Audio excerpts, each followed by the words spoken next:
What's up? It's your boy Karceno here.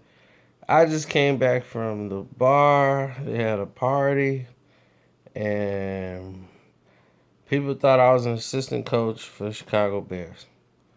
So I said, Hut 1, Hut 2, Hut 3. It was more like Hole 1, Hut 2, Hole 3. No, the thing is, this one chick, I shouldn't have seen Suicide Squad. This one chick, she looked just like the Joker. I said, somebody dumped her in Axis Chemicals. Look at that smile, that red lipstick. I'm like, it's the Joker. That smile, love that Joker. All I'm thinking about is Suicide Squad. All while she's talking. I have no place at this facility. I only go there to support the local businesses. But other than that, I have no business there. The whole time she's talking, I'm thinking about my TV shows. She's so irritating. And, I mean, this stuff has passed me.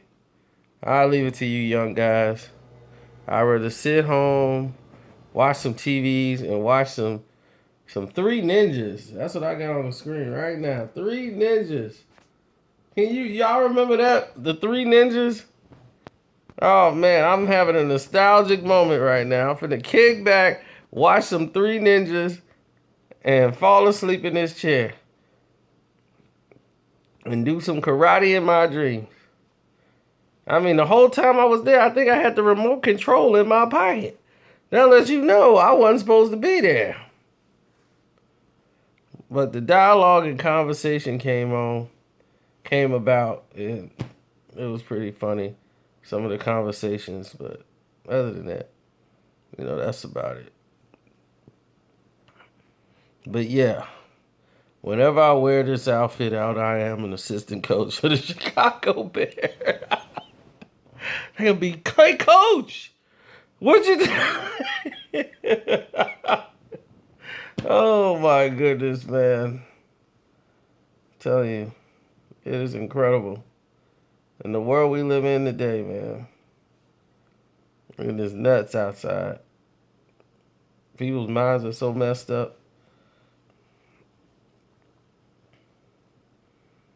This one dude was in there talking about he want to get a syrup Slurpee.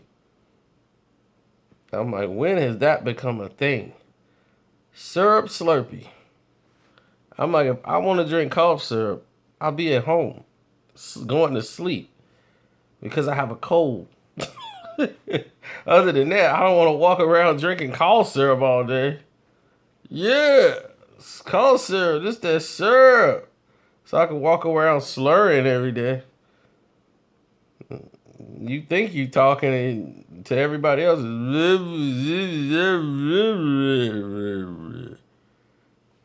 So, on that note, no.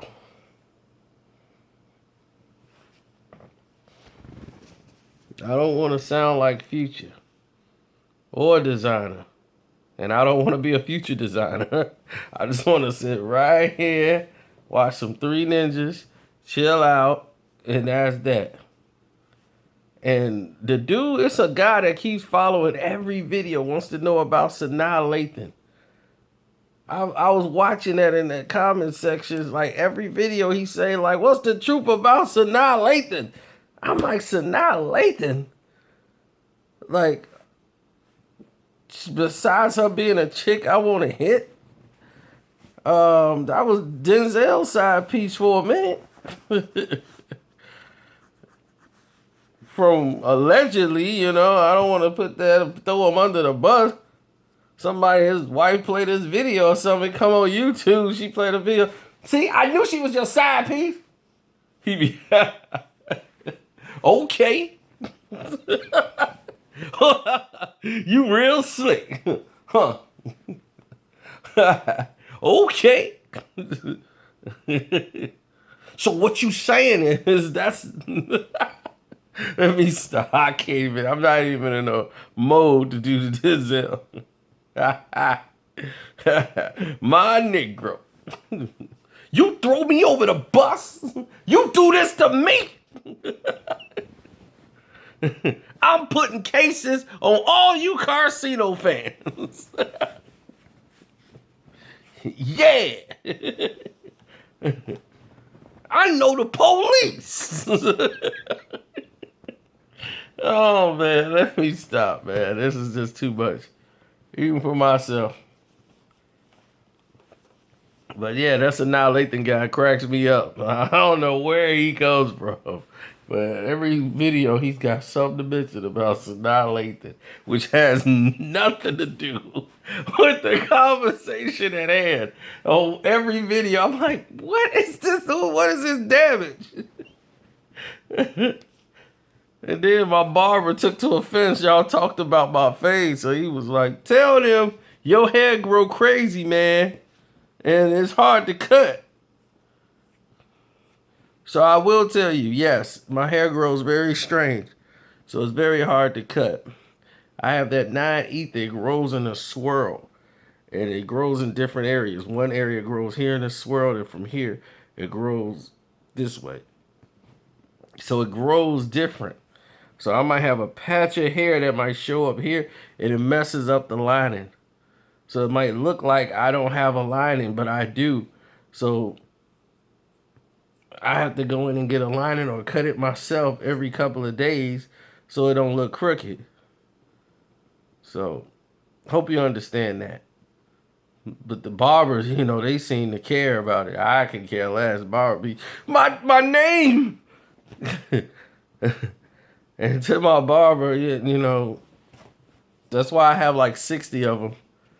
I have a great barber, I have an okay barber, and I got the barber, I just need my hair cut. So just cut it. I'll deal with it later. Then there's, when all else fails, then there's supercuts. And I got the barber, he can't stay out of jail. and I gave y'all the sample why, too, my man. Stay into the drama.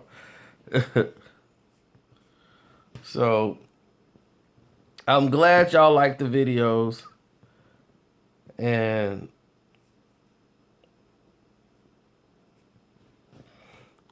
what else I could tell you? Tech Nine song, I'm a Player. Did anybody remember that? Yeah, that was my song. I'm gonna tell you that right now. It's Tech Nine heard me singing that song and then went and made his song. That's why I had done a lot of them that night. Like just they was playing songs where we were at, and they had the Amadeus song going on, and I just changed the lyrics to it to I'm a Player. And I swear to God, he came out with a song, I'm a Player. And I did a couple more, then I was like, I gotta learn to keep my mouth shut. I was like, that was a hit song. And I'm like, man, you just took my song. As soon as I heard it, I knew it. I was like, no, he heard that from me. He had to. Where we were at, yes, definitely, he heard it from me. So, Tech Nine, you stole my song. I'm a Player was my song, man. And you took it. I did a couple more, too. I ain't heard them from you. Y'all probably the only one you remembered. It said, man, that's hot. But I'm a Player was mine. I want my credit. Be like, what's that, the goofy guy from, man, what's that goofy dude name? Charlamagne. Yeah, I want my credit. I want my credit. It's about time we get our credit. Oh, yeah, the other person's talking about the voices. The imitation, how do I do the people's voices? I don't know. I just try to make the sounds that's coming out of their mouth. The other guy wanted me to do Suge Knight. Some more Suge Knight stories, and every time I do them, I should do the voice. And he was upset I didn't do the Suge Knight voice. I'm very sorry. But being somebody who was in the presence of Suge Knight, that's how I was able to really get the voice down. And it's funny because he talks like that a lot. And then when he get mad, he talk fast. Nick, ain't nobody trying to do that. Anybody tell you to do that? Listen. Now, if I bring the car back around, what I want you to do is I want you to get him. I want you to get everybody that I tell you get and get them all ready to go. Because I ain't going to wait on nobody. You know what I'm saying? I got to make sure that everything is 100%. Or I ain't going to do it. And what I want to try to prevent is people like Dr. Dre and all these people from polluting our public with putting out these fake artists when we got the real artists over here. See, when Dr. J was over here with Death Row, he was a star. Now he ain't nobody. I mean, he'll tell you that today. Because he felt betrayed. But have anybody ever thought to look at it from Suge Knight's point of view? Suge Knight gets Dr. Dre away from Ruthless Records. Okay? The contract Dr. Dre had with Ruthless Records was not giving him the money that he felt he was entitled to, even though he was executive producer. Suge Knight gets him out of that deal, right? They try to go to every angle and obstacle, even though he signed to this binding contract. Ruthless Records holds the key to Dr. Dre. They hold him. They have him locked, stock and barrel. He can't move. So Interscope comes in and negotiates and gets him out of the deal. So he's free. He has his name. He's free to make his music. So Suge Knight made all this possible for Dr. Dre to be independent, to come to a company, see how making money and everything else runs under his own name, and he becomes bigger than life. He's able to put the Chronic out. He's able to do all of these things. Now, he's mad. Suge Knight gets involved in the hiring process and bringing in artists. Never was a money situation. Okay? Wasn't never a money situation where Dr. Dre was, I didn't have my money. There never was a case with Dre not getting paid. What Dr. Dre wanted was to leave. He said, all this gangster stuff, I can't be around it. Even though he rap about it, nah, man, this ain't for me. I just do my music. I just want to make the songs, Yeah, dead right. So that's all Dre wanted to concentrate on was the music, right? So after this, he goes ahead and decides that he's gonna leave. And he basically left, and then came back to negotiate leaving with Jimmy Iovine, Clive, and everybody else to help give him his own label. They already had a label set up for him and everything when he decided to leave. He gave Suge all his masters, everything. Oh, that's Death Row. All the money, the royalties, everything he gave to Suge Knight. So if you're in Suge's position, this just comes out of left field. You just got Tupac, who just came over. And Dre did like maybe 1.5 songs. They did California Love, and that was it. And then they just used Dre's name to try to promote the album because they shot the video for California Love. And that was the last thing Dr. Dre did for Death Row. Was the California Love. He was out the door. So look at it from Suge's point of view. Dr. Dre just up and left. You never done nothing against Dr. Dre. You done protected Dr. Dre. You done did everything you could for Dr. Dre. And this person just got up and left. Right when you bringing in another hard artist and Tupac Shakur. And right now, Tupac ain't really sold a record yet for Death Row. And you get up and leave. Snoop and his trial. We're going to go in the Snoop situation when I do the whole breakdown on Snoop. And then you're going to see everything fall fallout. But people never looked at it from Suge's point of view. He felt, you betrayed us. You betrayed Death Row. Why nobody see that? I just don't understand it. I mean, it's really plain and simple. If you go back and look at it,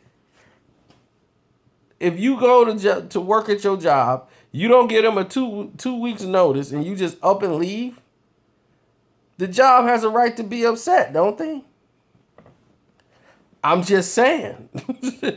If you get up and leave your job and just walk off, you don't say nothing to your bosses or nothing about, I'm getting ready to leave, boss, and you just up and leave, and you don't think they're going to be upset about it?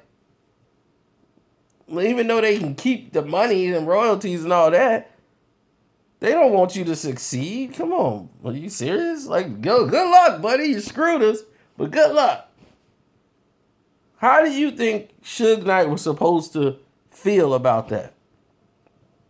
Did anybody ever think about that? Wow. All Suge did was risk everything he had because he believed in Dr. Dre. To even put that together. To say, look, you need to be doing this. Because there wouldn't have been a Chronic had he stayed with Ruthless Records. You wouldn't have heard Snoop Dogg if he was with Ruthless Records. It wouldn't have happened that way.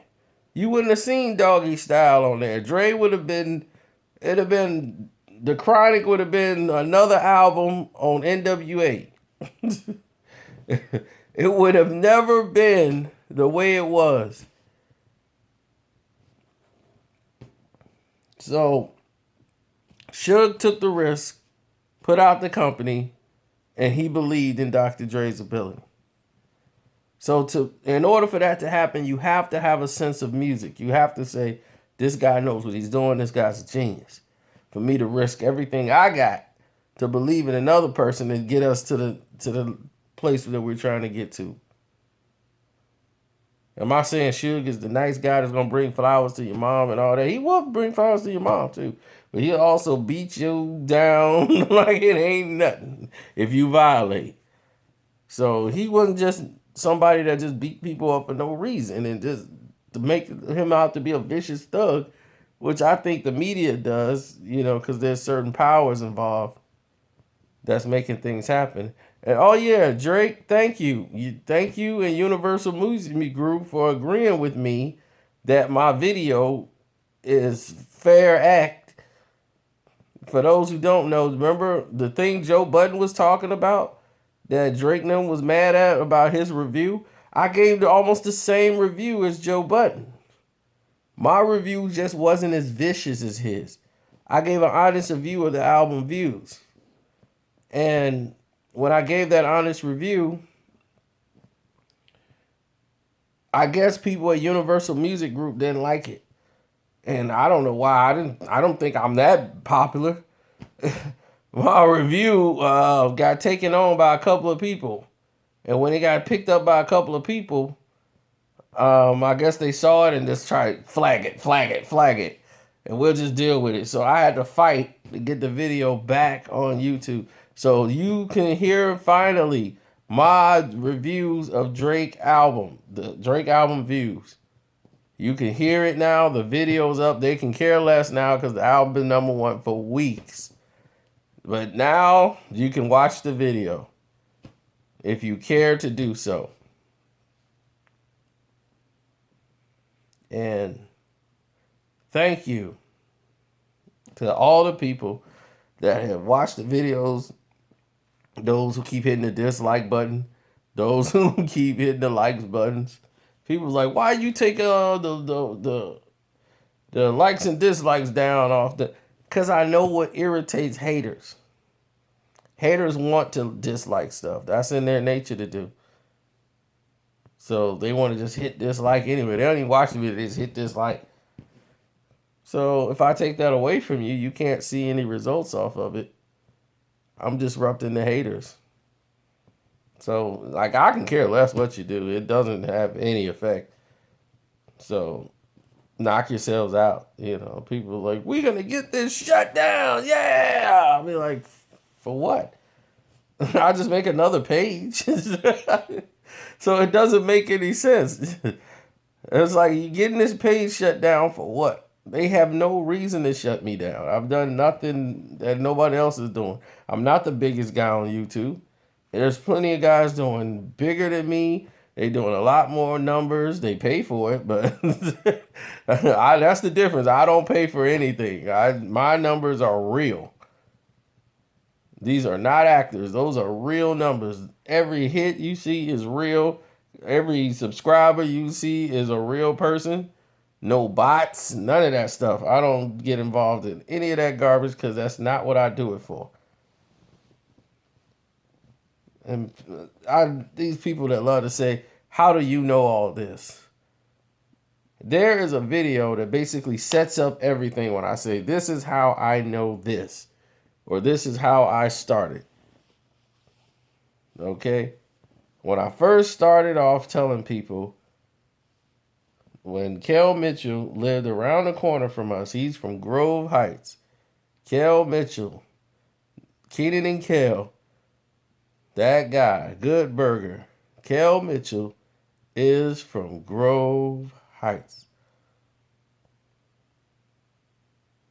That's bottom line.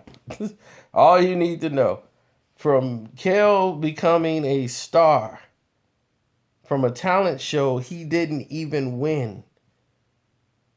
He was always in the drama and acting and doing all these things. And this is before YouTube and anything else. I swear, Kel and Fred, if you watching this, if you got those videos of y'all making those commercials, they used to make commercials like on the VHS camcorders.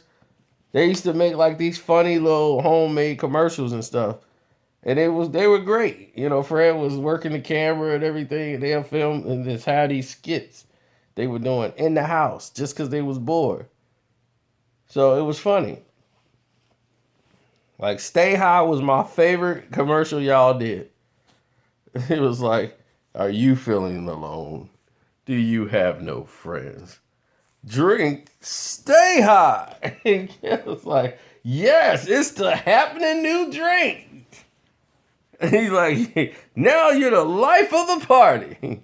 You still have no friends, but you're the most happeningest guy in your own mind. Oh man, Stay High, dude. Y'all gotta put that video up. Fred, if you watching this, put up the Stay High video. That's instant viralness. If you still had those tapes, put that out. That is hilarious. So from that, he went to a talent show. He didn't win. Got big. TV show, TLC, produced the show. Bryant Robbins was basically a mastermind. Used to be on Head of the Class with Robin Givens. He is the director of the show, producer of the show. He has all these connections with Def Jam, Russell Simmons, and all these other rap artists and hip hop. He put out the movie The Show. He did a couple other movies. He's directed. And he was always in tune with everybody. He got Method Man on the show. He got all these rap artists to appear on the show. And even Kel, people didn't know he rapped. My cousin rapped with him. And from that point on, the Aftermath was the name of the group. Dr. Dre took their name. I think I told y'all this before. Dr. Dre took the name Aftermath. So they had to change their name legally. They could not use the name Aftermath anymore once Dre came out with his label Aftermath. But they were Aftermath forever. And then they had to change their name to the Math MCs. Minds of a Future Thought. So, Kel raps. For those who didn't know, their music video is out. My cousin, Fred, all of them. It's called the Mystery Man movie he did when he played Invisible Boy. Kel made a music video for it. If you have the DVD, which I do, the music video is on there. My cousin is the one in yellow. Fred's in green, Kel's in red. They got these padded leather suits like Bad Boy, like Puff Daddy. The video's hilarious. But everybody in there is like friends and family. You see like Wesley Jonathan, Nick Cannon. No, Nick was on the side. Nick didn't get in it. Megan Good's in it. And Kel's first wife is in it. And it's just like friends and family. His sister's boyfriend. It's just like everybody was having fun, like filming the video. And there's like a little nod towards like house music in there. People couldn't stand house music. So when it was played in the video, it was like almost a diss to house music. And it was pretty funny. I mean, it's called Mystery Men. Then you have the real West Coast breakdancers and the hip hop breakdancers in the music video. Like these are like some of the best West Coast breakdancers still to this day in that music video. So it's definitely something worth checking out. Where was I in the music video? Don't worry about it. Don't worry about that. But that's how everything started. Everything kind of snowballed from there. I knew Floyd Mayweather because of Nate Jones. Nate, Floyd, they was in the Olympics in 96. So that's how I met Floyd. So met people through Floyd, met people through Kel, all these people around, rap artists, BET Awards and all this stuff, and hip hop awards shows, and meeting Big Shug, and you're doing things that other people don't usually do or have a place to be around. But some is just by happenstance. You're in certain situations. Things just snowball just from initial contact. But it doesn't mean I'm them. People be like, where's your mansion? Where's your... You know him. You should have these things. You should have the... When you're your own person, you got to understand something. It's your life. You could make... I could have made choices to where I could have been in these certain situations. But when you're you, I can't be somebody that's under another person waiting on them to pay me. I'm just like when they feel gracious enough to do so. Hey man, yeah, slide. I can't. I'm just not that guy. I'm too me for that. Like when I'm in their presence, they feel like, wow, this dude must have millions of dollars like us. Believe me, I talk to them just as regular as anybody else in the world. Actually, they were listening to me, giving them ideas, and we're talking about different subjects. I've talked to them NBA basketball players, all of them the same way. Like stop playing. 2 years ago, you was in the hood. Like, stop with all this bouginess. All this Boucheron and all this other stuff. Oh, yeah, man, I'm going to buy this. Oh, get out of here. You don't even know what that was 2 years ago. Stop playing. You was in college broke. Eating ramen noodles in the dorm room. Now you got an NBA deal. And now you thinking, yeah, I got to get this Gucci belt. Stop playing. But this video went way too long. I didn't talk myself sober. Let me get out of here. I'm gone.